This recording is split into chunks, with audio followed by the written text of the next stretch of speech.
Salut, moi c'est Jas. Ça, c'est une photo de moi qui me représente bien. Photographe québécois qui habite au Japon. Et ça, c'est moi qui mange des ramen. Parce que j'aime les ramen.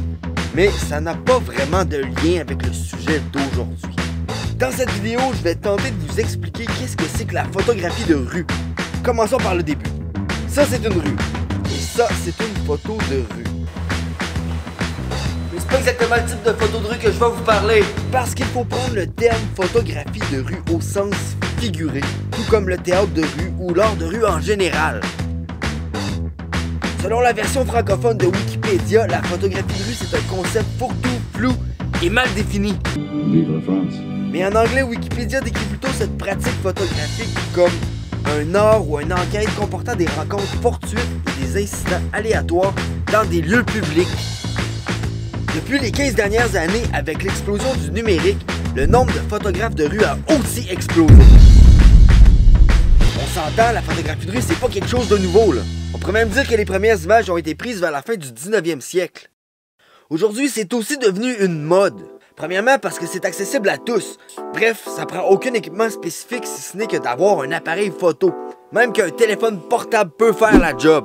Et deuxièmement, parce que tout comme dire que t'es un entrepreneur ou un influenceur, dire que t'es un photographe de rue, Ça torche.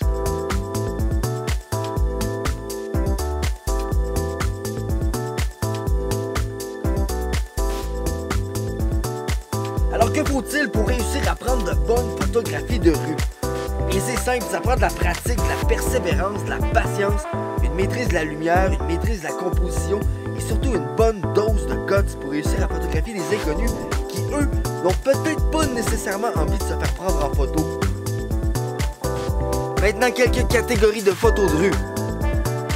La photographie discrète ou standard. Ça, c'est un style où le photographe fait son boulot sans se faire apercevoir et sans percer l'espace personnel des sujets.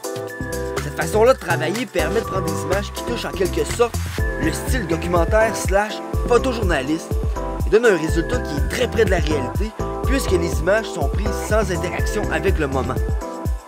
Le deuxième style, c'est la photo de rue artistique.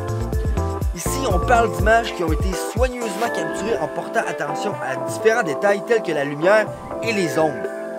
C'est un style qui nécessite souvent une préparation, voire même une planification. Le résultat final est souvent très intéressant pour l'œil et c'est un type d'image qui fait la cote parmi les collectionneurs.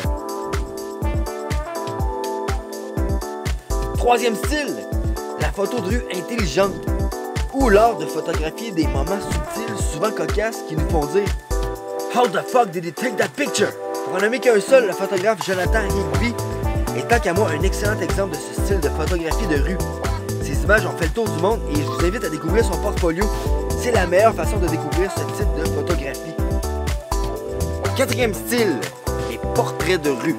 Ici, on pourrait résumer ça rapidement en portrait pris dans un lieu public. Que le sujet pose ou soit pris sur le vif, ça change rien. Les deux, tant qu'à moi, rentrent dans la même catégorie. Cinquième et dernière catégorie, la photographie intrusive ou agressive.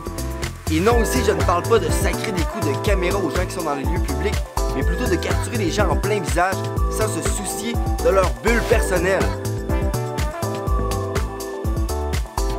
Maintenant, avant d'aller chercher votre appareil photo et de sortir de votre domicile parce que vous êtes motivé plus que jamais à aller prendre des photos dans la rue, je veux vous inviter à me suivre sur Instagram et à vous abonner à ma chaîne YouTube.